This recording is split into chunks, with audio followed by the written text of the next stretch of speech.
Please help me welcome Eddie Merla, Fear of Grammarians. Fear of Grammarians. Eddie Merla.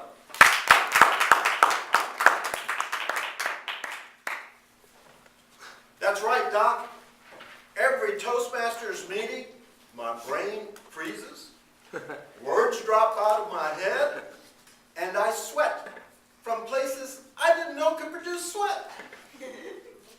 Mr. Toastmaster, fellow Toastmasters, and guests, my therapist confirmed it. I officially suffer from fear of grammarians. Now, I'm not talking about fake grammarians. Fake grammarians don't scare me. A fake grammarian is someone who strolls into the meeting, discovers that he's the grammarian, and pretends to do a job he can't do at all. I like fake grammarians. They spend so much time trying to find anything that might lead to something that they almost always catch nothing. A fake grammarian's report usually sounds like this. Mr. Toastmaster, we had a wonderful meeting. I didn't catch any grammatical errors. Of course not. Fake grammarians never catch grammatical errors. Not catching grammatical errors is what they do best. A true grammarian, on the other hand, strikes fear in my heart. A true grammarian is the scourge of the Toastmasters meeting. That demon that every Toastmaster must face on the road to perfection. A true grammarian can take your masterpiece of your speech, the fruit of your labors, the temple of your blood, sweat, and tears, and demolish it, comment by crushing comment, until all that you have left is a smoldering heap of words and a title begging for mercy. Help! Help! It's okay, title. It's okay. She's finished, I think. By now you might be thinking, am I a true grammarian? Well, let me help you. If you speak grammarian and use phrases like split infinitives, double negatives, and dangling participles, you just might be a true grammarian. If your grammarian's report takes as long as or longer than the longest speech at your Toastmasters program, you just might be a true grammarian.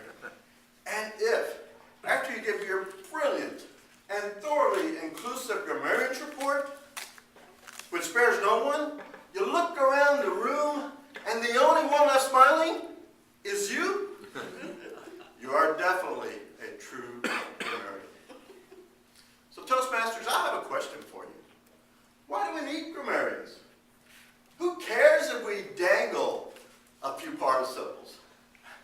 I'm not even sure I can recognize a dangling participle, but it seems to me that a participle that dangles has got to be a lot more interesting than one that's solidly locked in place, don't you think? Who cares if we drop a few G's? Somebody else might need them. What if the speaker hadn't dropped the G's at all, but just ran out of them? What if the speaker had been fixing to getting a G, but used up his G's for the day? Wouldn't it be nice if the previous speaker had dropped a G or two? G. And who cares about split infinitives? We should encourage Toastmasters to boldly go where few Toastmasters have gone before. If you caught that I just used a split infinitive, Richard, you scared me. If you didn't, you will make a fine fake grammarian. Why is it that a true grammarian always selects the word of the day that I will never be able to pronounce properly, that I can never use in a casual conversation with a person of interest, and that will remain stuck in my head for years, if not for decades? Take the word Callipygian. Never heard of it? I hadn't either, until a demented grammarian with a hangover decided to use it as a word of the day. Callipygian means, are you ready for this? having a shapely butt. What? In a Toastmasters meeting? Now, I don't know about you, but, no pun intended, for someone, somewhere, sometime, it just may be the right word.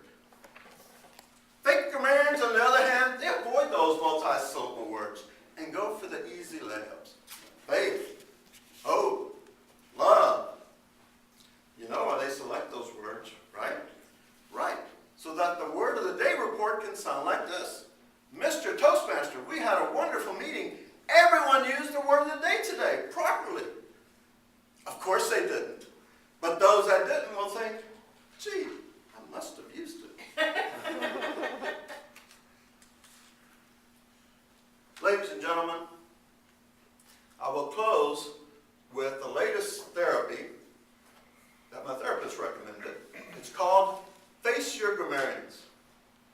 I think I'd rather poke my eye with a metaphor, but I will give it a shot.